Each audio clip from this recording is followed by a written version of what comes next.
macaxeira no mundo.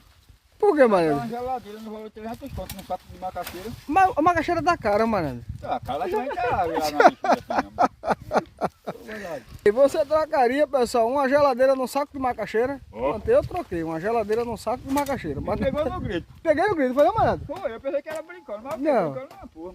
Pô, tá trocado. Eu já... A geladeira num saco de macaxeira. Doido pra comprar uma geladeira. Só paga um saco de macaxeira. É, pra trocar. Vou trocar mais tu. Eu?